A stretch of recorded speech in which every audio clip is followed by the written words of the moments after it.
Au niveau de la crypto-monnaie, à part le Bitcoin, pour moi, la plupart des crypto-monnaies sont destinées pas à terminer à zéro, mais pas loin. C'est que les gens sont beaucoup plus stressés maintenant qu'à 6 mois, le Bitcoin était à 28 000, il se passait rien. C'est le moment où tout le monde voulait vendre et se foutait de toi. C'est le moment où il fallait mettre all-in. À chaque fois, il m'appelle, il me dit, ouais, là, il y avait un airdrop, j'ai fait 3K. Ouais, il y avait un airdrop, j'ai fait ça. Et c'est quoi le principe? Est-ce que tout le monde peut en faire? T'as dit, un Bitcoin, il vaudra toujours un Bitcoin. Pourquoi te prends la tête? T'as tes altes, tu vends en Bitcoin, tu sais que ton Bitcoin, il vaudra toujours un Bitcoin. En fait, on entrave de la liberté d'une personne et c'est comme ceux qui disent, par exemple, le Bitcoin à 1 million. Genre, ça, t'en penses quoi? Est-ce que ça peut Moi, je pense que ça arrivera.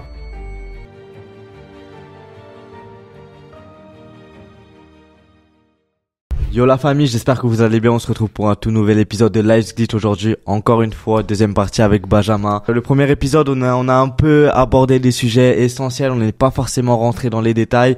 Aujourd'hui, l'objectif, c'est de rentrer dans les détails de l'aspect technique, fondamental et tout l'environnement, l'écosystème de la crypto-monnaie, mais aussi du trading parce qu'il y a beaucoup de ressemblances. Donc Benji, comment tu vas? Yes, bah écoute, ça va au top, ça fait plaisir. On va pouvoir vraiment rentrer dans les détails aujourd'hui. Là, aujourd'hui, on va pouvoir rentrer dans les détails. L'objectif, c'est que une personne qui est débutante finalement puisse avoir toutes les ressources nécessaires, mais aussi des personnes qui sont un peu plus avancées puissent comprendre tout ce qu'il faut. La première question que je te pose, c'est réellement, pour un débutant qui commence en crypto, qui a cet avis un peu négatif, qu'est-ce que tu lui conseillerais de faire pour démarrer? Parce que toi aussi, t'étais dans cet état-là où t'étais sceptique à la base. Après, c'est normal de toute façon quand vous voyez l'avantage et les inconvénients de la crypto-monnaie. Il y a beaucoup de volatilité, il y a beaucoup de possibilités aussi, beaucoup de plateformes. Et c'est là en fait où il faut déjà décider où est-ce que vous allez mettre votre argent. Parce que c'est important et il faut pas aller sur la première plateforme qui va vous donner confiance. Au contraire, faut faire un petit peu de recherche. Et ce qu'il faut se dire, c'est qu'en crypto-monnaie, c'est pas comme dans la bourse, c'est pas comme dans le trading, un petit peu comme dans le trading finalement avec les différents brokers. Mais vous avez quand même pas mal de possibilités. C'est pas encore beaucoup régulé. En France, ils sont en train de faire passer les lois, mais globalement, ce qu'il faut se dire, c'est que ça n'a pour le moment aucun impact. Pourquoi? Parce qu'en fait, la loi crypto, c'est PSAN. Ouais. Il y a deux parties finalement. La première partie, il y a eu beaucoup de entreprises entre guillemets qui l'ont eu, mais elle sert quasiment à rien. La deuxième, qui est la plus dure, là où il faut une armée d'avocats et tout, et en fait personne ne l'a, sauf une filière de la Société Générale. Ce qui est marrant d'ailleurs, parce que la Société Générale n'accepte pas les virements crypto pour le moment. Mais bref, ça c'est un autre sujet. Donc déjà définir sur quel type de plateforme vous allez pouvoir mettre vos euros pour échanger en crypto-monnaie. Donc là, la première chose, c'est vraiment, pour celle-ci, c'est de prendre la plus safe possible. Et moi, la plus safe, à mon sens, c'est celle qui n'a jamais été hackée, qui a un certain historique et qui est plutôt clean. Donc, moi, celle qui va revenir, ça va être soit Coinbase, soit Kraken. Moi, personnellement, pour ce bull run-là, pour retirer, pour mettre, j'utiliserai plus Kraken parce que j'ai déjà utilisé Coinbase la première fois. Ça s'est bien passé, mais c'est plutôt tranquille. Après, si vous avez les virements qui passent pas, ça arrive, mais c'est pas la faute de la plateforme, c'est la faute de votre banque. Soit changer de banque, soit appeler votre conseiller si, par exemple, votre virement, il passe pas. Et chose importante aussi, quand vous allez vouloir retirer, il faudra retirer, par exemple, si vous avez déposé de Société Générale à Kraken, sur Kraken, vous allez remettre sur Société Générale. Parce qu'en fait, c'est ça qui, au niveau de la banque, il va dire, pourquoi il y a cet argent-là qui arrive? Il avait fait un virement il y a 1 an, 2 ans, c'est logique. Donc ça, c'est la première chose. Donc, étape numéro 1, échanger ses euros en crypto sur des plateformes qui soient vraiment safe. Après, bien sûr, là où il va y avoir le plus de pourcentage, ça va être les petites crypto-monnaies qui sont pas forcément listées sur Kraken, sur Coinbase. Il va falloir aller chercher des plateformes un peu plus exotiques. Et là, la plateforme, en fait, faut comprendre que c'est pas forcément votre ami, un peu comme les brokers. Ils sont contre toi. Ouais, le but, c'est d'aller chercher un maximum d'argent et de retirer dès que vous pouvez. Donc moi, je sais que par exemple, KuCoin, il y a eu un petit peu de FUD. Donc la FUD, en fait, c'est la peur qui a été générée par l'État américain qui, ils vont peut-être payer des amendes, ce genre de choses. Moi, de mon côté, je sais que j'avais déposé une certaine somme, j'ai fait x3, j'ai retiré. Basta. Et quand vous retirez, le mieux, c'est pas forcément de remettre sur Kraken directement, sur des portefeuilles décentralisés. Deux possibilités, soit les MetaMask, soit les Ledger. Ledger, c'est bien parce que c'est vraiment déconnecté du système. Quand en fait une petite clé USB où vous avez clé publique, clé privée, c'est à vous et il faut juste pas perdre les codes, c'est tout. Sinon vous perdez votre argent. Et ça vous permet en fait de stocker correctement. Et MetaMask, là c'est un peu plus connecté, mais vous pouvez en générer en automatique. Par exemple, si vous avez juste un virement à faire, vous pouvez créer un MetaMask, vous gardez vos codes et c'est tranquille, c'est fait. Tu parles des exchanges, il y a eu beaucoup de polémiques concernant celle-ci. Moi, j'ai un peu de sujets à aborder par rapport à ça, mais tu parles de Coinbase et de Kraken et la plus connue en vrai c'est Binance. Pourquoi du coup, qu'est-ce qui s'est passé avec Binance? En fait, Binance, moi j'ai fait l'ancien bull run avec, c'est là où j'ai fait le plus d'argent. Et Sur Binance, moi j'ai tout retiré le jour où CZ, donc l'ancien PDG de Binance, il allait manger avec Macron en mode voilà, on est avec l'État français et tout. Okay. C'est bizarre, tu vois. C'est pas le but de la crypto-monnaie de base. Okay. CZ, le PDG, a démissionné en fin d'année dernière. On sait pas trop pourquoi, mais il a dû prendre une grosse amende. Et en fait, Binance, le problème, c'est Binance US. C'est pas forcément le Binance classique. Parce que, ils ont pas forcément respecté les règles, ce qui est normal parce que les règles étaient pas écrites au moment où ça sortait. Il faut comprendre qu'il y a beaucoup de politique derrière. Par exemple, FTX soutenait à mort Biden. Et donc, du coup, FTX, pour ceux qui savent pas, ça a disparu du jour au lendemain avec vos fonds. Donc là, oui, il y a peut-être la possibilité de récupérer. Mais bon, c'est quand même pas ouf parce que vous récupérez avec un Solana à $7, un Bitcoin à 16 000 parce que c'était le moment de novembre 2022 où il y a eu le crash. Ah, du coup, tu récupères ces cryptos au même prix c'est ça. que quand en ça fait, crash. tu récupères pas. Par exemple, si tu avais un Bitcoin qui valait $18, tu récupères $18. Moi, je pensais que tu conservais le prix de la crypto. Du coup, à ce moment-là, je me suis dit, les gens, ils sont en bénéfice. Ils sont max. Non, imagine le Solana à $8, tu l'as à $8. Tu l'as acheté à 120, il vaut 8.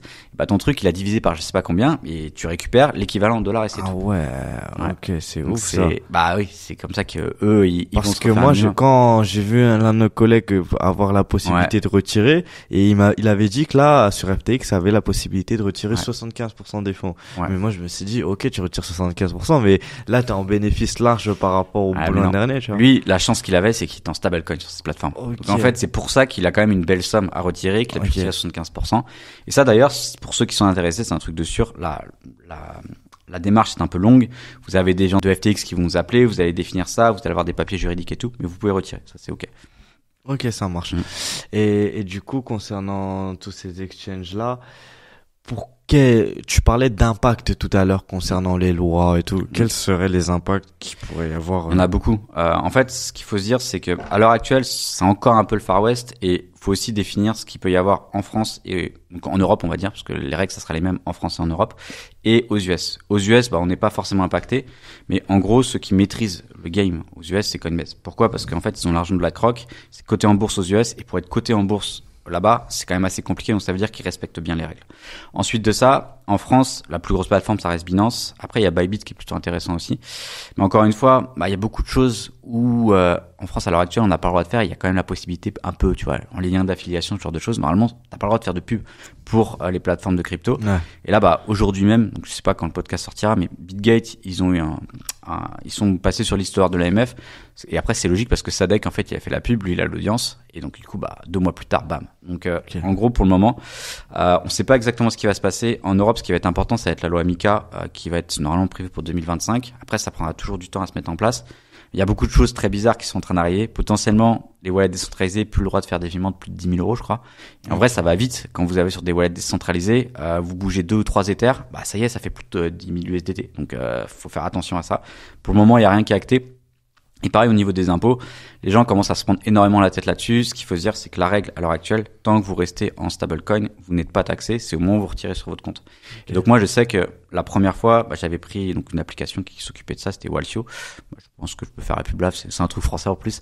Ouais, ça générait en fait tous les papiers à faire, combien fallait payer. Et moi, j'étais quasiment au max en fait, parce que le pourcentage que j'avais fait, c'était quasiment quand vous faites un x10, x15, quand vous calculez les 30% sur uniquement les gains, c'est quasiment sur les 30% sur le capital global. Et moi, j'avais pas eu de soucis vis-à-vis de ça. Mais encore une fois, tout ça, c'est amené à changer. Donc, ça veut dire que si ce podcast-là, vous le regardez dans 6 mois, dans un an, peut-être que les lois auront changé, peut-être que ça va être assoupli. Au contraire, ça va être plus compliqué. On peut pas trop savoir. Ouais, ça change constamment, finalement. Ouais, c'est ça, en fait. Et le mieux, surtout si vous avez des grosses sommes, c'est de se rapprocher soit d'un avocat fiscaliste, soit des gens qui sont, dont c'est le métier. Okay. On va dire à plus de 5 chiffres les retraits. Et ça dépend aussi énormément, je trouve que c'est injuste, ça dépend énormément de vos sources de revenus classiques. Okay. C'est que, un salarié qui va gagner 3-4 000 euros par mois et qui va retirer 10 000 euros en crypto-monnaie sur son compte, ça va pas trop se voir. Okay. Un étudiant qui est au SMIC, ou qui même alternant, qui va gagner 800 euros, il va juste retirer 4-5 000. Ouais. En fait, lui, ça fait l'équivalent de 5-6 mois de salaire. Donc, du coup, ça va activer beaucoup plus de warning. Et donc, c'est là où potentiellement, il peut y avoir des petits contrôles. Donc, faut faire attention à ça. Mais encore une fois, le mieux, c'est de se rapprocher des personnes qui sont vraiment dans le métier. Ok. Tu parlais des exchanges et du coup, c'est très sécurisé, mais il y a aussi, tu vois, il y a aussi moyen, en fait, tu vois, la première question que les gens me posent quand je leur dis que j'investis en crypto, que j'ai la plupart de mes trésoreries en crypto, ils me disent, mais c'est pas dangereux, tu peux pas tout perdre d'un coup. Qu'est-ce que tu leur réponds?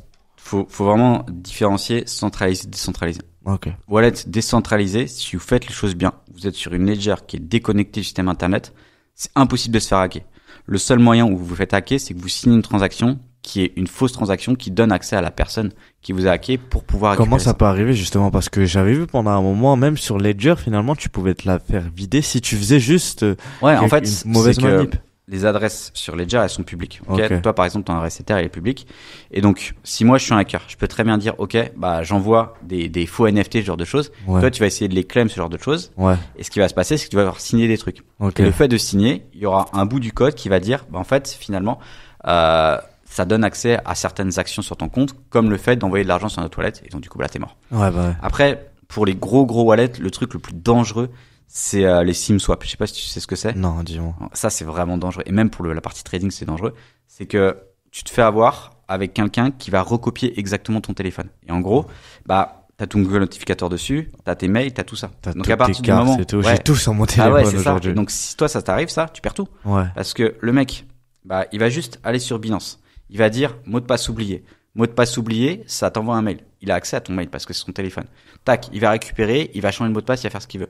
Il va faire le retrait comme il veut. Après, ça va demander les Google Notificators sur ton téléphone. Pareil. Ouais. Donc tout ça, c'est là où c'est le plus dangereux. Et même parfois, c'est juste avec des SMS, ce genre de choses. C'est hyper puissant ce truc. Et c'est pour ça que bah moi-même, je sais que tous mes comptes, on va dire crypto, ils sont même pas sur mes téléphones, sur rien du tout. Ouais, C'est les gros comptes. justement, c'est ce que j'allais te demander, c'est que moi, je sais qu'aujourd'hui, t'es quelqu'un de très, très, très prévoyant, tu vois. C'est quoi, quels seraient les conseils que tu donnerais aux gens par rapport à ça pour vraiment se dire, ok, je suis safe à quasi 100%. Alors, déjà, le 100% n'existe pas. On a vu avec FTX, en 3 jours, la crypto-monnaie, quoi, tout collapse direct. Donc ça, le 100% safe en crypto-monnaie, il n'existera jamais. Par contre, déjà, la première chose à faire pour les wallets centralisés, ça va être d'avoir au maximum 10% de votre capital global sur une plateforme. Comme ça, si la plateforme crash, vous avez perdu 10%, ouais, c'est chiant, mais ça va. Donc vraiment diversifier, ne pas mettre diversifier un dans le même maximum. panier. Ensuite de ça, pour les portefeuilles décentralisés, pareil, en avoir plusieurs différents. Et concrètement, je sais que par exemple sur les airdrops, moi je fais pas mal de transactions là-dessus. Bah, ce qu'il faut se dire, c'est quoi? C'est que je vais avoir un wallet qui va être sécurisé où il n'y a pas de transaction, il se passe rien. Ça va être juste un wallet de stockage, on va dire. Et ça, vous prenez aucun risque parce que vous générez l'adresse. Il faut juste, au moment où vous générez l'adresse, vous êtes sûr que vous n'êtes pas en train de faire hacker. Ça, il y a peut-être une chance sur 1 million. Vous avez une adresse de dépôt et juste vous envoyez l'argent sur cette adresse-là. Et après, le jour où vous avez besoin, là, il va falloir faire les démarches pour connecter tout ça. C'est tout. Ok, ça marche. Donc vraiment, et pourquoi ne pas mettre, tu vois, toi, je sais que ton exchange, Coinbase, Binance, tout ça, je m'en rappelle à l'époque, jamais sur ton téléphone. T'avais juste Delta sur ton téléphone. Ouais, et même Delta, j'ai enlevé parce que je regardais tout le temps les wallets. Okay. Ce qu'il faut se dire, c'est que sur le téléphone, encore une fois, tu prends le risque déjà de perdre ton téléphone, de te faire hacker plus facilement. Et moi aussi, c'était un point de vue psychologique. C'est à quoi ça sert d'avoir ton application de téléphone pour prendre des décisions émotionnelles. Moi, ma décision, elle doit être logique. Et juste le fait de devoir te connecter, devoir chercher tes codes, tout ça, ça te prend 5 à 10 minutes.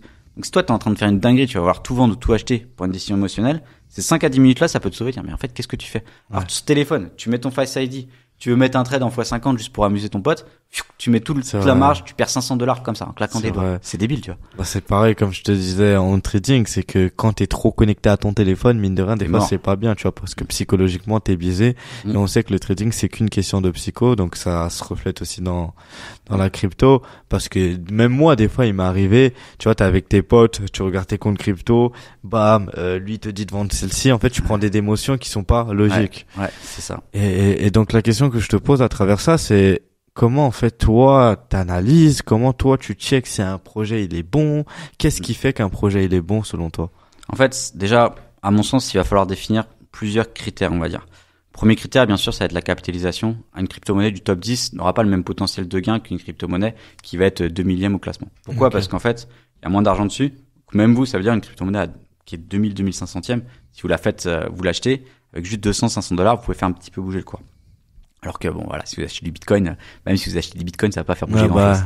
Donc ça, déjà, faut comprendre, c'est que le risque est beaucoup plus grand sur les petites crypto-monnaies, et le pourcentage de gain est aussi beaucoup plus important sur le long terme. Donc ça va définir le capital que vous allez pouvoir mettre sur la crypto et les objectifs. Après, moi, je vais beaucoup fonctionner par secteur. Ça veut dire que les secteurs qui vont être à la mode, c'est là où il y a le plus d'argent à gagner. Depuis 2 ans, c'était quoi? C'était l'intelligence artificielle. Tous les coins autour de ça. Regardez par exemple FET, c'est un truc où déjà directement quand vous regardez le nom entier, il y a écrit IA à la fin. Mais depuis le début. Ça veut dire que ça, c'est un vrai projet IA. Le truc, il a fait un multiple de fou l'année dernière. Ce qui est normal parce que c'était la niche. Maintenant, ça va être tous les RWA. On en a déjà parlé la dernière fois. C'est intéressant. On prend Rio, c'est passé de 15 centimes à monter jusqu'à $3, on faisait un tour de 2 à l'heure actuelle. C'est logique, c'est toujours pas dans le top 1000, il y a encore un gros pourcentage à faire. Donc ça, déjà, à partir du moment où vous savez définir sur quel secteur est votre crypto-monnaie, c'est important. Après, quel est l'intérêt pour vous de l'avoir? Parce que est-ce que ça va être la numéro 1? Est-ce que ça va être un peu l'outsider? Et après, moi, ce que je vais regarder, ça va surtout être la hype et le marketing. C'est que la fondamentale, contrairement à beaucoup de personnes, je m'en soucie assez peu, en fait. Parce que la fondamentale, il y a aussi un problème, c'est le côté émotionnel. Si demain, tu vas t'intéresser 8 heures, 10 heures, tu vas regarder toutes les vidéos sur une crypto-monnaie, automatiquement, tu vas être attaché émotionnellement avec. Quand il va falloir la vendre, c'est mort. Je prends l'exemple 2Bets, c'est une crypto-monnaie qui s'appelle Elrond, EGLD. C'est un truc, sur l'ancien bull run, ça avait pété. Et les gens, il y a une communauté de fous en France qui est là-dessus. La crypto-monnaie, elle sert plus à rien. Le projet, il est mort depuis je sais pas combien de temps. Elle est comme ça, il se passe rien. Et les gens, ils gardent encore ça en stacking. Alors que il y a déjà eu la possibilité de faire un x3, peut-être x5. Et après aujourd'hui, on sait quand même, et on l'a vu à plusieurs reprises, que t'as des projets qui n'ont aucune utilité, mais avec un bon marketing, une bonne communauté ça, c'est derrière, autre chose. ça peut péter. Ouais. Tu prends par exemple l'exemple du Dodge. Moi, les gens, ils se foutent de moi quand je dis que Dodge a une très bonne fondamentale. Pour moi, Dodge, c'est une crypto-monnaie les plus solides. Vous regardez le graphique déjà, graphiquement, elle respecte à peu près tous les cycles qu'il peut avoir. C'est toujours la même chose. Ça va faire des triangles, ça va péter le triangle, ça va faire x2 ou un peu plus parfois. Typiquement, début d'année, le Dodge était autour de 6-7 centimes, il accumulait à mort, il faisait les W. C'était quasiment, il y a rien de sûr en trading ou en crypto. On va dire, il y avait 80% de chance d'aller chercher un x2, x3 assez vite. Il a fait 8 centimes, 18 centimes, ok, terminé. Moi, j'ai pris mes gains, au revoir. Et Dodge, en fait, il faut comprendre à quoi ça sert. De base, les gens vont me dire ça sert à rien. Sauf que c'est pas le cas pour moi. Parce que déjà, tu as une communauté énorme derrière, avec des gens qui ne vont pas vendre leur Dodge quoi qu'il arrive. Ça veut dire que la pression vendeuse, elle peut pas trop être là au début parce qu'en fait, les gens, ils gardent. Ensuite, Dodge, ça va être soutenu, entre guillemets, par Elon Musk. Et par exemple, sur Tesla, vous aviez la possibilité d'acheter des goodies, ce genre de trucs en Dodge. Combien de crypto-monnaies sont dans la vraie vie avec une vraie utilité? Quasiment aucune. Et Dodge, c'est le cas. Donc moi, je me dis, ok, marketing, plus que bien. Structure de marché, au niveau du graphique, plus que bien. Ensuite de ça, le côté utilité qui est réel. En fait, la fondamentale plus la technique est bonne. C'est une des top 5 crypto-monnaies à suivre en tout cas dans son portefeuille. Là, moi, personnellement, j'en ai plus parce qu'en fait, j'ai pris le 8 centimes, 18 centimes. J'attends une nouvelle structure. Et s'il redescend peut-être à 11 ou 12 centimes, je vais allumer. Et en fait, quand je regardais mes top gains sur les crypto-monnaies, donc bien sûr, il y a Ether, bien sûr, il y a Chiliz. La troisième, c'était Dodge. Okay. Et c'est une crypto-monnaie où j'ai quasi jamais eu de pertes parce que c'est toujours la même chose qui se passe. Okay. Et pour moi, c'est excellent. Très bonne technique. Fondamentale, ok. Let's go, on met dans les listes. Et tu sais, concernant ma manière de trader, moi, je suis beaucoup plus axé sur une stratégie visant la technique et la psychologie. C'est-à-dire que pour moi, c'est l'aspect le plus important. Il y a un graphique, tu l'analyses bien comme il se doit, pardon. Et si derrière, tu as la bonne psycho et que tu fais de la bonne gestion, tu peux du coup atteindre une bonne rentabilité. Il y a des personnes maintenant qui vont beaucoup plus trader la fondamentale. Est-ce que toi, concernant la crypto, c'est un point important? En fait, la fondamentale en crypto, moi, comment je l'interprète, ça va être au niveau des secteurs. Parce qu'en gros, tu vas avoir deux graphiques qui se ressemblent, avec une énorme chute, une zone d'accumulation. Tu as deux possibilités. Soit ça va être une crypto-monnaie qui est morte, plus personne n'en parle, et c'est pas une zone d'accumulation, c'est une zone de dégoût total, et elle remontera jamais. Ou à l'inverse, c'est le projet qui est en train d'être build, et donc là, derrière, quand ça va péter, vu que ça fait 2-3 ans que c'est en accumulation, ça va vraiment faire du pourcentage. Et ça, en fait, c'est la fondamentale qui va te donner sur quel secteur, est-ce que la crypto-monnaie est encore à jour, est-ce qu'on va pouvoir avancer avec ça. Donc là, moi, ça s'arrête là, finalement, la fondamentale. Et en gros, moi, dans ma tête, j'ai une façon de faire assez spéciale. Ça va être, je vais analyser le truc, je vais retenir plein de choses. Mais en fait, à partir du moment où j'ai donné mon avis, moi, personnel, sur la crypto, à quoi sert la crypto-monnaie? J'en ai strictement plus rien à faire. Ça veut dire que je vais tout oublier et je vais utiliser ce que je sais pour savoir, ok, ça va être un peu des green flag ou red flag, tu vois. En gros, ok, ça, il y a ça qui va sortir. Et par exemple, tu vois, les layers 2 d'Ether, moi, Optimism, Arbitrum, c'est les deux plus gros. Arbitrum, pour moi, ça va être celui qui est le plus intéressant. Au niveau, pourquoi? Parce que il y a plus d'argent, la TVL est mieux faite.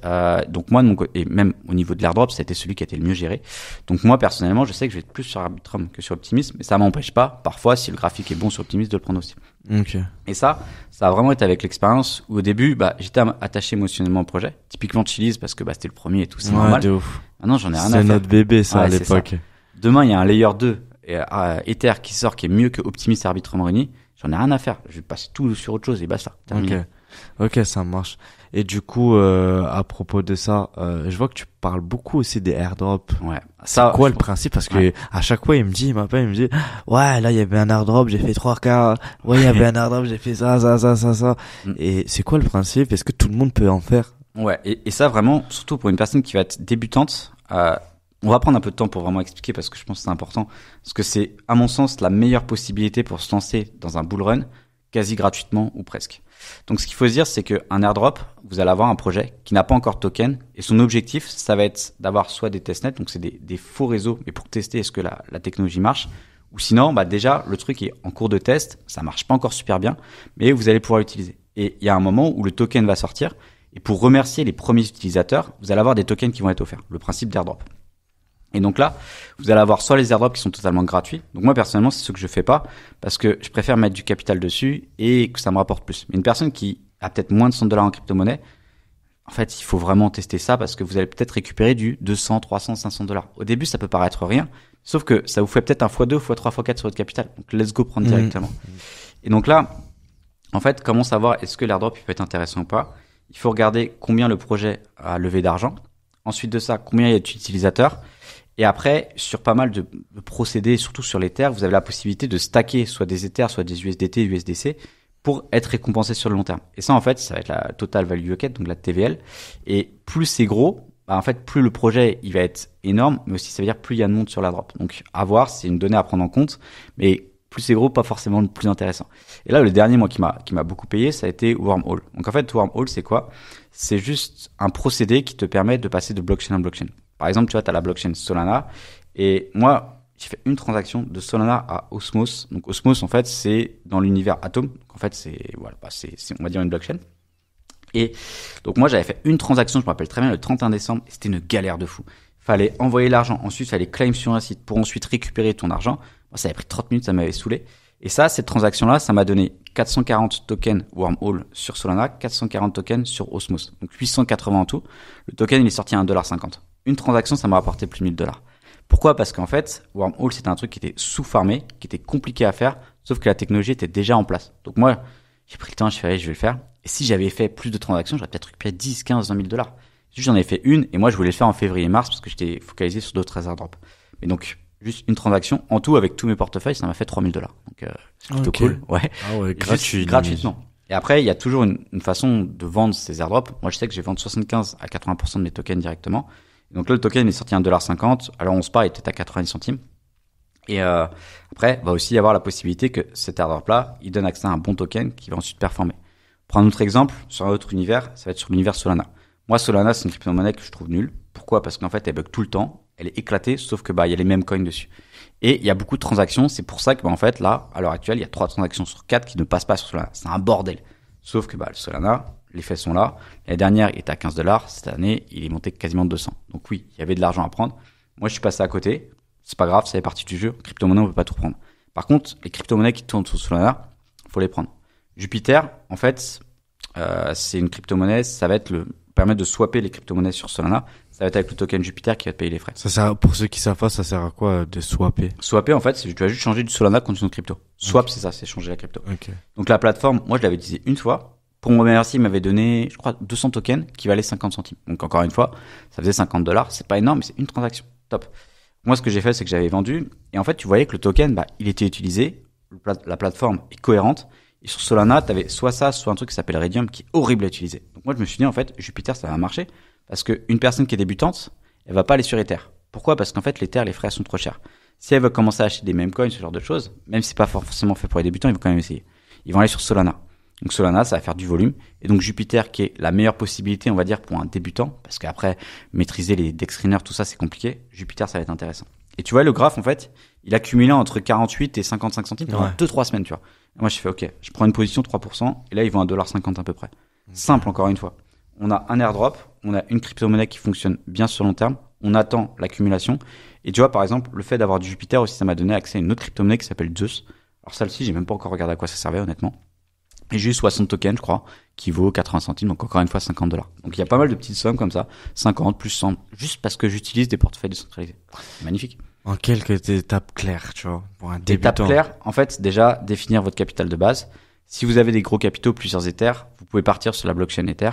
Parce qu'en fait, il y a une transaction qui va vous coûter cher, ça va être la transaction du layer 1 au layer 2. Layer 1, c'est Ether. Layer 2, ça va être les couches au-dessus qui vont vous permettre, en fait, de payer moins de frais. Donc, globalement, ça sert à ça, les layer 2. Et ça utilise la technologie layer 1 pour tout ce qui va être sécurité. Et donc, par exemple, je prends un airdrop qui va arriver bientôt, mais qui est quasiment terminé malheureusement, ZK5. ZK5, c'est le truc qui a levé le plus d'argent pour être un layer 2. Moi, c'est celui que j'ai le plus farmé. Pour le moment, ça fait 1 an que j'attends, tu vois. Et la première transaction Ether à ZK5, ça va te coûter peut-être $15 de frais. T'as $100, c'est rien, tu vas pas cramer 20% de ton capital dans les frais. Donc moi, j'ai fait mes transactions et ensuite, tu fais des swaps. Donc ça veut dire que tu vas échanger de l'Ether contre l'USDC. Tu vas passer de blockchain en blockchain. Ensuite de ça, tu vas stacker sur certains protocoles. Tu vas utiliser un maximum le truc. Et le fait d'avoir des transactions, ça va te récompenser sur long terme. Les critères, généralement, ça va être l'ancienneté du portefeuille. C'est pour ça que ZK5, comme c'est maintenant, ça sert à rien parce que tu n'auras pas l'ancienneté. Le nombre de transactions. Donc ça, les gars qui font des transactions avec $5, bah, c'est bien parce que du coup, ils peuvent le faire. Le volume. Moi, généralement, ce que je fais, c'est que je fais beaucoup plus de transactions et de temps en temps, je vais mettre 2-3 Ethers, boum, je fais le volume terminé, au revoir. Et après, l'utilisation des différents protocoles, ce genre de choses. Donc ça, c'est un peu plus compliqué. Mais ce qu'il faut se dire, c'est que là, vous avez déjà la première possibilité, ça va être Ether. Donc, ceux qui sont pas encore sortis, ça va être ZK5 et Base. Base, c'est Coinbase. Donc, moi, je sais que celui-là, il est un peu sous les radars, mais je sais que celui-là, je l'ai bien fermé, on va voir ce que ça donne. Et pour les débutants, moi, ce que je conseillerais, ça va être soit les airdrops totalement gratuits. Donc ça, c'est beaucoup plus chiant, honnêtement. Moi, c'est pour ça que je le fais pas. Ça va être faire des tweets, tester des testnets qui marchent pas forcément. Et donc ça, vous pouvez trouver les listes sur Twitter directement de pas mal de petites choses. Un exemple tout bête, par exemple, il y a Grass. Je sais pas si t'as vu. Ouais, je m'en rappelle. Ouais. En gros, c'est un petit plugin que vous mettez sur votre ordinateur qui va utiliser votre borne passante quand vous êtes sur votre ordinateur et utiliser tout le reste. Et derrière, ils vont vendre un peu ça pour pouvoir l'utiliser. Donc, les données, on sait pas trop où ça va, mais c'est gratuit. Moi, personnellement, si j'étais débutant, bah, c'est un truc que j'utiliserais un maximum. Et après, si vous avez entre 100 et $1000, Wallet Solana, faire les actions sur Solana qui sont intéressantes.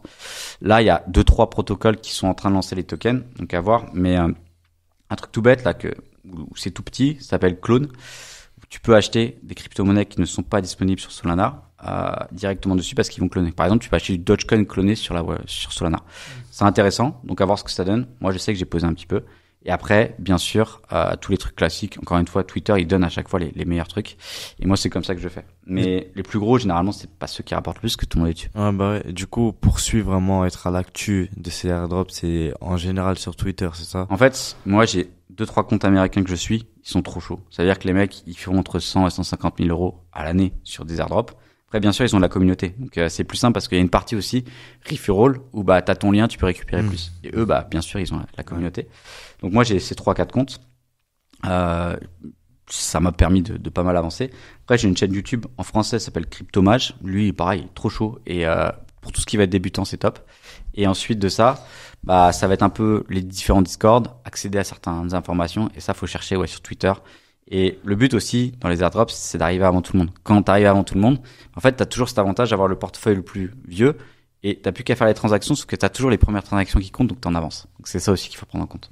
Ok.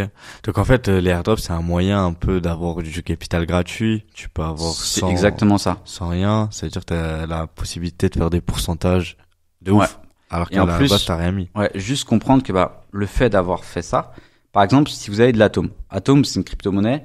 Moi, le projet, il est ouf. Sauf que le crypto-monnaie, il bouge pas. Et c'est un peu un stablecoin, le truc. Souvent, il se fait tailler. Et ça fait 1 an, il est entre 7 et $14, il bouge pas, tu vois. Sauf que tu le mets en stacking sur Kepler. Qu'est-ce qui va se passer? Tu vas récupérer 14% l'année. C'est déjà ça. Ensuite de ça, Atom t'a donné un token qui s'appelle TIA. TIA, les gens, ils ont récupéré. Moi, je l'avais pas. À une semaine près, je l'avais pas. Et ce qui s'est passé, c'est quoi? C'est que TIA, il est monté de 3 à $20 à peu près. Là, il est un peu redescendu.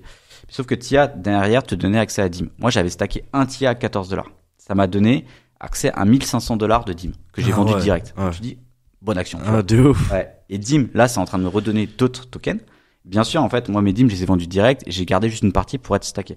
Et en fait, c'est un système qui peut être un peu pervers parfois, sauf que vous avez votre atome qui vous génère des petits, qui vous génère des petits, qui vous génère des petits. Bien sûr, il faut pas tout garder les crypto-monnaies parce que sinon ça fait très Ponzi. En mode, bah, le dernier token que tu vas garder, bah, il y a bien un moment où tout va retracer et le truc où tu avais potentiellement 5 000, 10 000 $, il fait moins 90%, t'as plus rien. Donc toujours se payer, comme d'hab. Mais vraiment, si vous avez du Atom, du Osmos, du TIA, en fait, toutes les crypto-monnaies qui tournent autour de l'univers Atom, faut les stacker en décentralisé. C'est interdit de les avoir sur un wallet centralisé. Parce qu'en fait, vous perdez tout cet accès-là. En plus, Atom, c'est très simple d'utilisation. C'est vraiment le truc le plus facile à faire. Et après, bah, à partir de ce moment-là, vous allez stacker, vous avez 2-3 votes à faire. Ça prend peut-être 10 minutes par mois. et ça vous donne accès à ça. C'est magnifique. Faut le faire, tu vois. Ah, de ouf. Et si on parle un peu plus tech, au niveau de la crypto, toi, je sais pas si c'est quelque chose auquel tu t'accroches, la vision qu'il y a, et en fait, l'impact que peut avoir, du coup, la crypto dans le monde. Déjà, il faut définir crypto-monnaie et blockchain. Okay. La blockchain, ça aura un impact dans le monde, et c'est déjà en train d'être le cas. Ça, oui, ça va être utilisé tout le temps. Dans la vraie vie, je pense que la blockchain sera vraiment utilisée tout le temps. Au niveau de la crypto-monnaie, à part le Bitcoin, pour moi, la plupart des crypto-monnaies sont destinées pas à terminer à zéro, mais pas loin, parce que finalement, elles sont attaquables. La différence énorme entre le Bitcoin et les autres crypto-monnaies, c'est que demain, tu vas attaquer le Bitcoin en justice. Tu fais quoi? T'appelles qui? Bah, personne. On sait pas qui l'a fait. Donc là, ça donne un avantage technique énorme au niveau du Bitcoin. En plus, le Bitcoin a toujours su rester simple. T'as pas énormément de polémiques finalement sur les transactions qui passent pas. Ok, c'est un minimum centralisé le Bitcoin parce que, en fait, les tout premiers, ils ont eu tellement de Bitcoin que, bah, oui, s'ils vendent tout en même temps, ça risque de faire bouger le prix.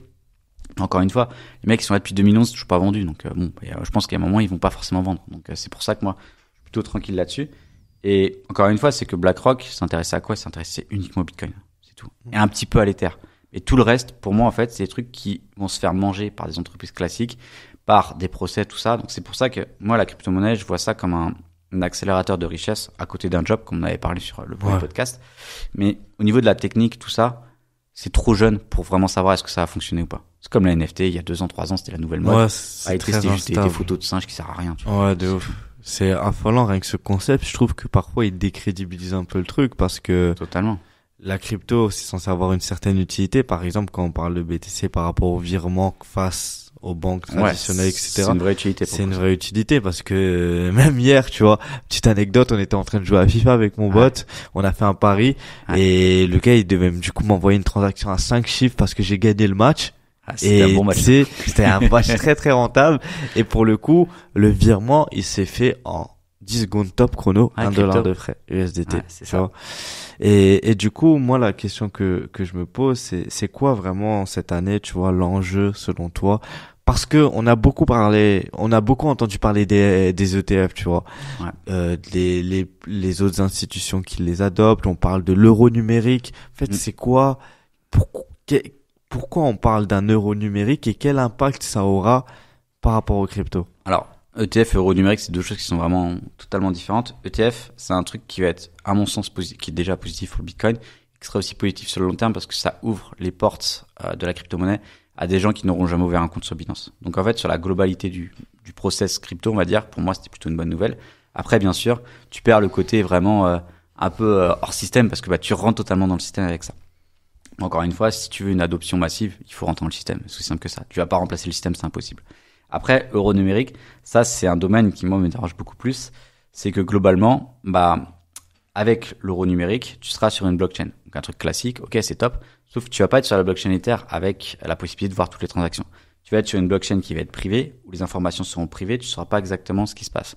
Sauf que toi, tous tes mouvements vont être tracés de A à Z parce que, finalement, c'est comme si demain, au lieu d'avoir ta carte bleue A, B, C, D, et tu peux payer avec ton téléphone comme ça, tu auras juste ton euro numérique, tant d'argent, et ils savent exactement combien tu as et c'est tout.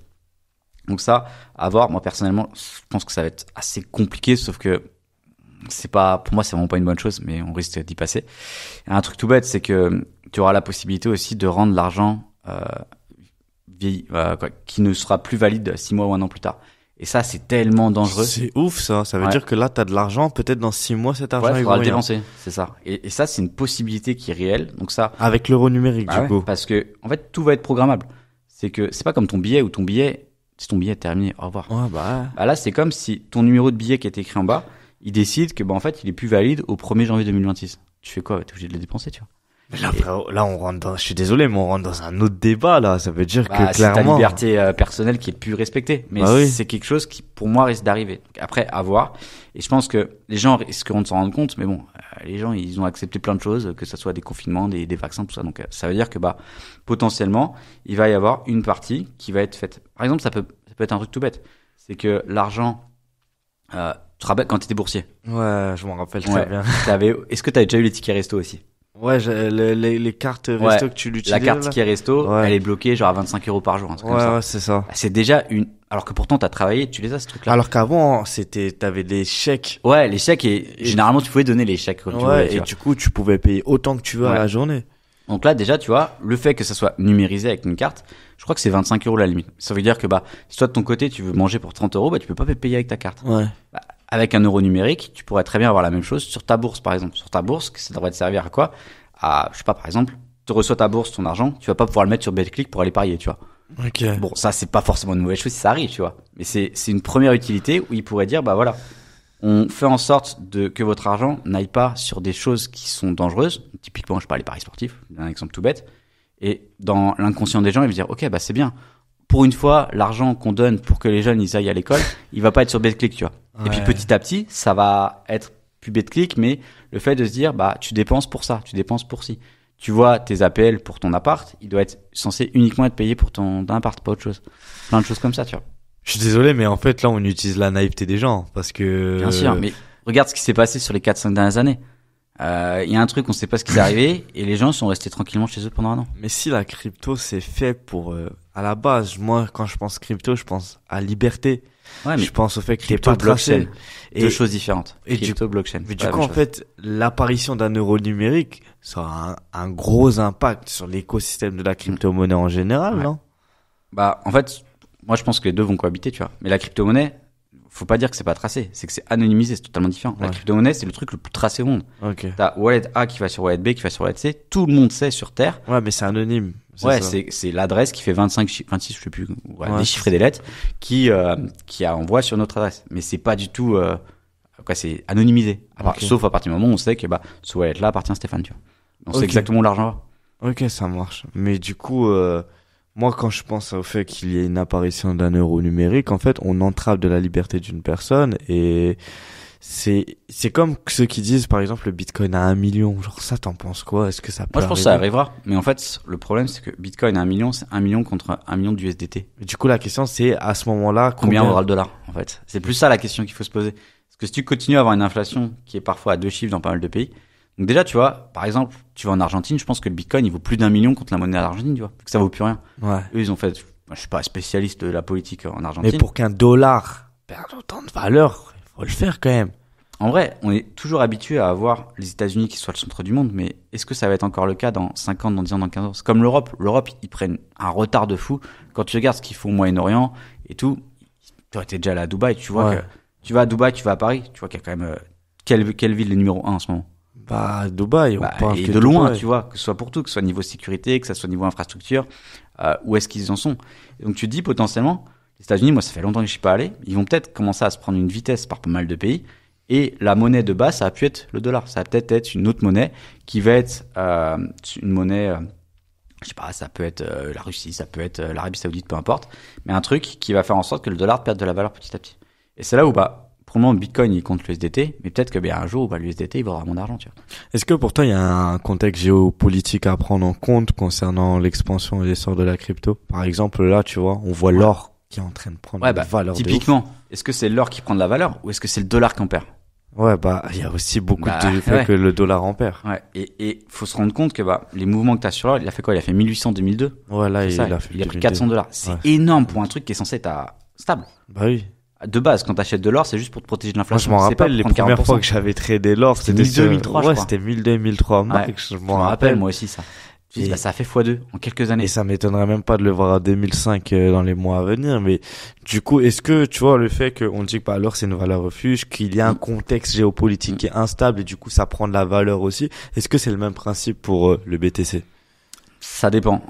Mais pour le Bitcoin, oui. Pour les autres crypto-monnaies, pas forcément. En fait, le Bitcoin, et moi, ça, c'est une phrase que j'ai du mal à comprendre. C'était une personne qui a déjà fait 4 bull runs qui m'a dit ça.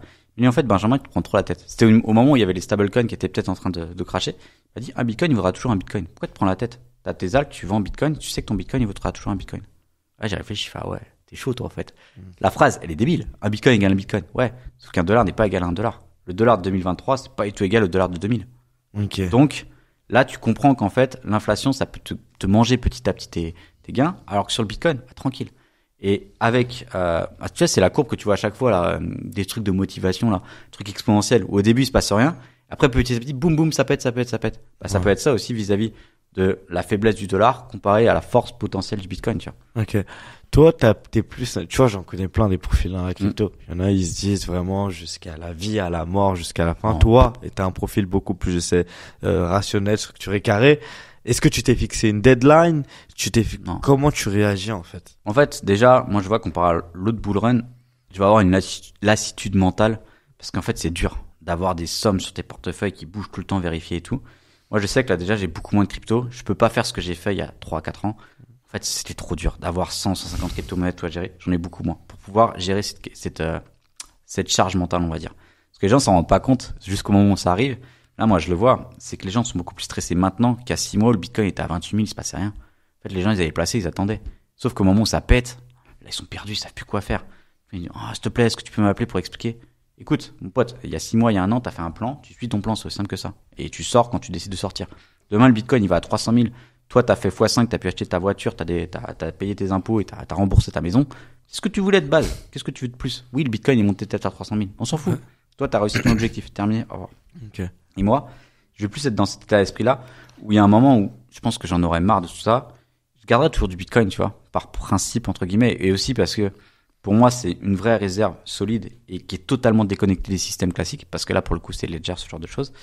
Mais sur le long terme, est-ce que dans 5 ans, je serai encore à suivre la crypto-monnaie tous les jours? Bah, honnêtement, j'espère pas, tu vois. J'espère que ça sera fini et que tout sera déjà fait, quoi. Ouais, bah, l'objectif, c'est que ça soit fait, que tu sois tranquille et puis le but, t'auras toujours ce côté investisseur pour le long terme et t'as fait l'essentiel du job. Toi, est-ce que tu te vois trader encore en 5 ans? Non, moi, c'est ce que j'ai toujours dit, c'est qu'aujourd'hui, genre, le trading, c'est un kiff parce que ça te permet de faire de l'argent différent. Oh, t'es sur ton téléphone, t'as la possibilité de voyager, mais c'est la dopamine qui est produite par les gains. Voilà, c'est ça.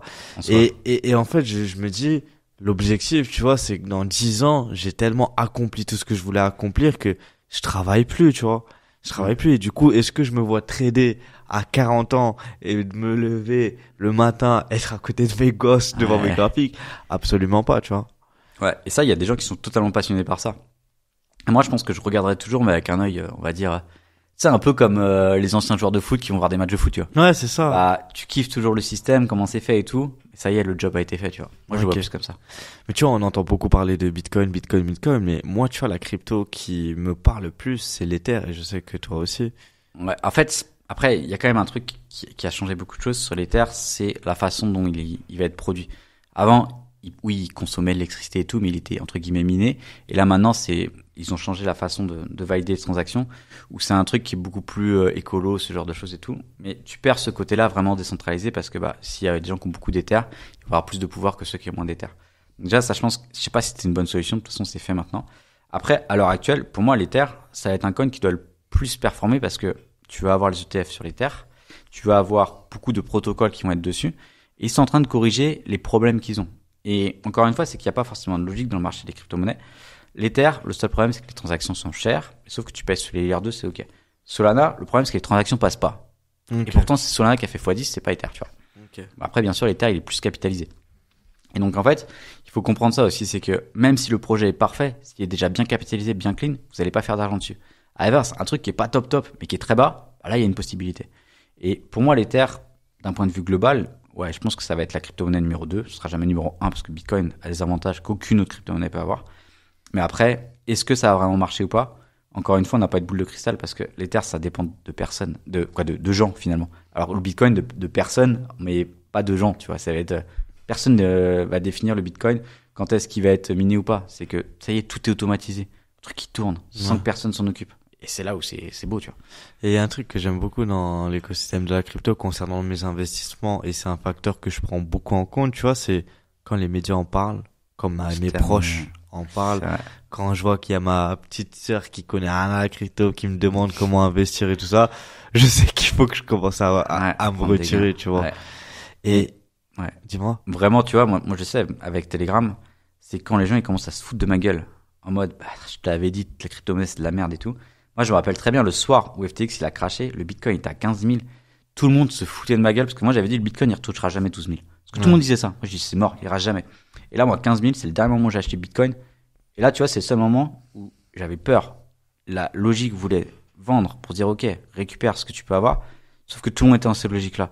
Je fais ok la psychologie humaine est mauvaise. Moi, j'ai qu'une envie, c'est de sortir de ça. C'est le moment où il faut se forcer et foutre Bitcoin. Ouais. Donc là, du coup, j'ai mis une bonne somme sur Bitcoin, tu vois. Bam, Bitcoin à 16 000. Là, tout le monde aurait aimé avoir du Bitcoin à 16 000. Alors qu'au moment où tu pouvais l'acheter, il y avait personne. Ouais. Pareil, le soir du Covid. Je sais pas toi ce que tu faisais le soir du Covid quand le Bitcoin il a tapé les $4 000 et l'Ether les $90. Je m'en rappelle plus. Ouais, moi je me rappelle très bien parce que tout le monde pensait que et là même dans l'univers crypto, ils se demandaient les gens si les alts allaient finir à zéro, tu vois. Parce qu'en fait, je tout m'en rappelle, diminuait, c'était rouge, c'était même pas rouge, c'était noir le truc. Ouais. C'était mais tout le monde dinguerie. commençait à perdre confiance et t'as tous les entre guillemets haters. Et, ils étaient là à fond. on vous avait dit quoi, la crypto Bitcoin, et tout. Donc comme quoi, les assassins et tout avec le Bitcoin. Bref. Et du coup c'est le moment où tout le monde voulait vendre et se foutait de toi. C'est le moment où il fallait mettre all-in. En vrai, tu vois. Et bien sûr, tu peux pas te permettre de mettre all-in quand t'as des gros capitaux. Moi, je sais que tout mon capital à ce moment-là, j'ai mis en crypto parce que j'avais petits capitaux à ce moment-là, j'avais moins de 5 chiffres et je pouvais me permettre de remettre avec mon salaire. C'était ok. Finalement, 2 semaines plus tard, déjà, il a repris 40%. Parce que c'est après en fait, c'est tellement difficile dans la psychologie humaine parce que là aujourd'hui, si on te dit dans cette situation-là, le BTC il a fait les 70 000 et tout, si on te dit ouais, t'as la possibilité d'avoir un BTC à 4 000, tu reprends, tu réinjectes. Ouais. En fait, sur le coup, ça drop tellement que tu perds confiance, tu vois. C'est ça. Et c'est pour ça qu'il y a certaines personnes et qui sont meilleures que beaucoup de monde qui vont fonctionner uniquement en ordre limite. C'est que là, bon, bien sûr, le Bitcoin est sur une tendance haussière. Donc là, le but, c'est de vendre. Tu vas mettre des alertes sur Bitcoin à 75, à 80, 85, 90. Tu vas mettre juste un pourcentage que tu vas vendre. Ouais. En fait, tu fais ta vie et tu te connecteras fin 2025. Tu verras combien il y a de USDT sur ton compte, combien il reste de Bitcoin. Terminé. Okay. Et quand tu passes en tendance baissière, par exemple, quand le Bitcoin était à 25 et qu'il était encore en tendance baissière, tu mettais à 22, à 18, à 15, à 13, à 9 et ainsi de suite, tu vois. Ouais. Moi, un indicateur que j'utilise beaucoup, tu vois, c'est sur Google. Sur Google, tu peux observer c'est Google Trends. Ouais. Tu peux observer les tendances, ce qui est le plus recherché, tu vois. Personne n'en parle. Et moi, tu vois, en fait, tu compares un peu, tu vois, t'as les graphiques de la tendance du Bitcoin, du mot Bitcoin qui est recherché, le nombre de fois où il est recherché. Et la dernière fois où le mot Bitcoin, il a été genre le plus recherché, quand il était à son pic, c'est à ce moment-là que ça a commencé à drop, tu vois. Et donc là, en fait, à l'heure actuelle, c'est une question que je vais te poser, mais je sais que j'avais fait un comparatif entre le dernier pic et là où on se situe aujourd'hui par rapport à la recherche du mot Bitcoin, on n'est qu'à la moitié. Toi, est-ce que tu penses qu'on est où on se situe par rapport aux tendances de la crypto? Déjà, les structures qu'on a habituellement a été cassées par l'ETF et l'afflux de liquidité massif de la part de grosses entités. Donc déjà, c'est pour ça qu'on a eu le pic du Bitcoin avant l'halving. Pour ça que l'information halving, maintenant, on s'en fout parce que ça y est, c'est déjà passé finalement au niveau du pic. Et ensuite de ça, pour moi, il y a encore pas mal de potentiel parce que si les grosses entités se rentraient à 40, 50, ça peut continuer à monter.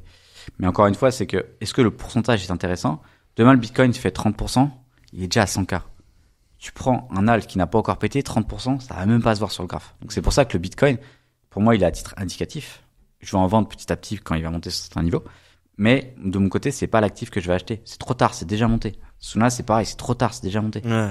Prendre ce qui n'a pas encore monté, chercher est-ce qu'il peut y avoir de la liquidité qui arrive dessus, et là, let's go, on peut voir, tu vois. Parce qu'en général, les nouveaux qui veulent investir là maintenant, par exemple, dans les cryptos, moi, je leur conseille pas forcément d'investir sur tout ce qui est du Dodge, du Solana, des trucs comme ça. Grosse capitalisation, c'est la pire des choses. Et j'en ai plein. Lors du dernier bull run, c'était de la famille qui voulait investir en crypto. Ils ont tous acheté sur le top, mais les grosses capitalisations, tu vois.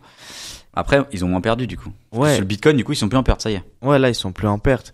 Mais du coup, est-ce que c'est beaucoup mieux pour un débutant de passer par des alts vraiment à faible capitalisation, bien qu'il y ait plus de risques de perte? Tout dépend du profit de la personne. Si le gars, il est là pour faire un braquage, bien sûr qu'il va pas acheter du Bitcoin ou de l'Ether. Ouais.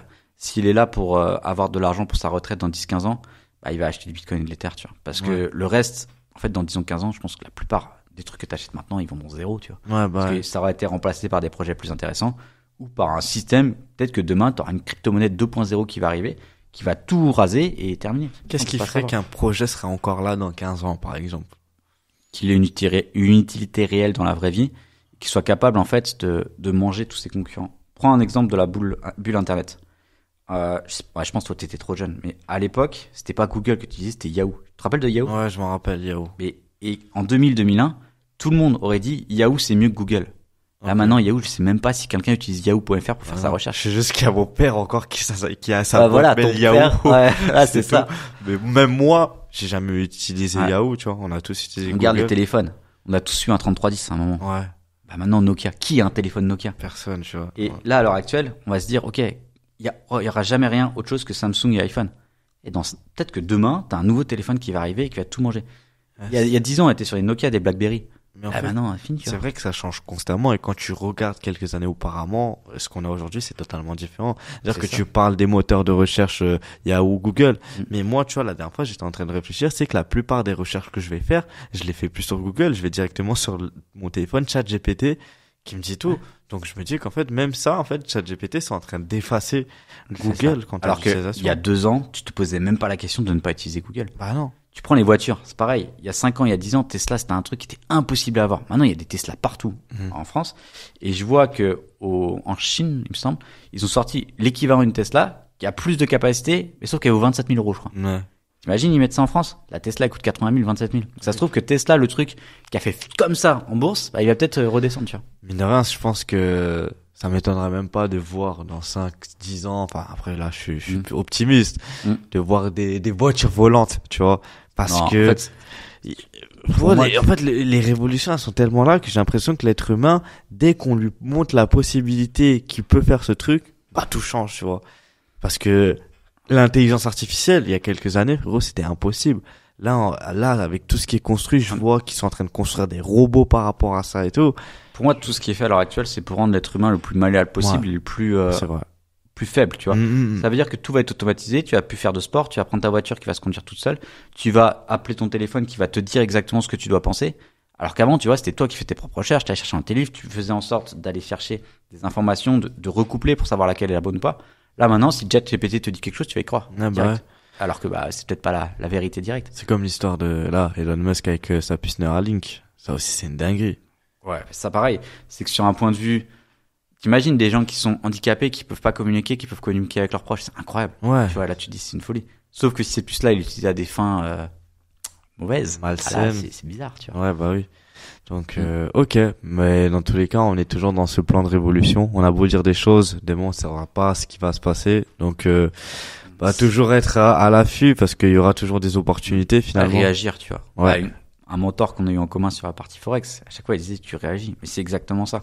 Tu vois, que ce soit sur le modèle de la crypto-monnaie. La crypto-monnaie, c'est tout boosté, c'est sous, à chaque fois les pourcentages, tout ça. Mais dans la vraie vie, c'est pareil. C'est que Tesla, t'avais une possibilité d'achat à un certain moment. Là, maintenant, la nouvelle mode, c'est Nvidia. Dans 3 ans, ce sera autre chose. Ouais, c'est vrai. Sauf qu'il y a 3 ans, quand Tesla était à fond et que tout le monde parlait que de ça, personne parlait de Nvidia, c'était le moment qu'il fallait s'intéresser pour l'acheter. Ouais. C'est exactement pareil dans la crypto-monnaie. C'est que là, le coin qui est en structure vraiment clean, bah, tu peux dire, ok, peut-être que dans 3 mois, dans 6 mois, on va en parler. Moi, exemple tout bête, Rio, Hugo, la personne qui nous a, en vrai, je pense que nous deux, c'est la personne qui nous a plus aidé en crypto. Ouais. Ça fait 1 an et demi qu'il me parlait de ce truc-là, Rio. Et à chaque fois, moi, j'avais la flemme de regarder à quoi ça le projet. Moi, je pensais au Brésil, tu vois, Rio, je sais pas. J'ai pris mon graphe, et là, moi, je sais que c'est pas forcément une bonne chose, mais moi, tu vois, j'ai totale confiance dans Hugo, je sais que voilà, ça marche et tout. Il a toujours été bon sur beaucoup de choses, tu vois. Donc ça veut dire que moi, j'ai même pas cherché à comprendre à quoi ça servait. J'ai juste regardé le graphe, et c'est là où moi, de mon côté, je vais être, entre guillemets, j'aime pas le dire, tu vois, mais le meilleur pour moi, c'est que je sais que la fondamentale est bonne, je me concentre uniquement sur la technique. Je l'ai acheté au meilleur moment, je l'ai revendu au meilleur moment, j'ai racheté plus bas, tac, terminé, au revoir. Ouais, c'est ça. Et quand il y a 1 mois, 2 mois, je vois Rio qui pète partout, que tout le monde en parle sur les réseaux, je fais, c'est cool, tu vois, parce que moi, de mon côté, j'ai déjà fait mon gain. Si ces gens des réseaux ont raison, en fait, je vais encore faire x5, x10. Et si à côté de ça, j'ai tort, et que ces gens-là ont tort, j'ai déjà pris mes gains, je suis déjà en x5, x6 sur la crypto. Ok. Tout va bien, tu vois. Ok. Bah, écoute. Merci à toi, Benji. Là, ça fait 1 heure. On a abordé, ça passe vite, hein. On a abordé de bons sujets vraiment utiles pour des débutants, aussi pour des intermédiaires. Et puis voilà. Donc là, c'est le 2e épisode. Encore une fois, on va voir et on va faire en sorte de rentrer dans plus de détails encore, mais dans tous les cas, là, vous avez vraiment tout ce qu'il faut pour débuter, tout ce qu'il ne faut pas faire aussi, parce que je sais que c'est le mec le plus prévoyant. Donc, j'espère que ça vous aura plu. Moi, c'était un plaisir de t'accueillir encore une fois, Benji. Un plaisir partagé. Et puis, donc, dans tous les cas, les gars, dites-vous une chose, c'est que si toi aussi, aujourd'hui, tu souhaites avoir un plan d'action détaillé, il faut que tu puisses être suivi par des personnes qui ont les compétences que tu veux. Donc, clique directement dans la description, tu auras accès à toutes les informations, ces réseaux, mes réseaux. Donc, on se retrouve pour un prochain épisode. Avec Ciao. plaisir.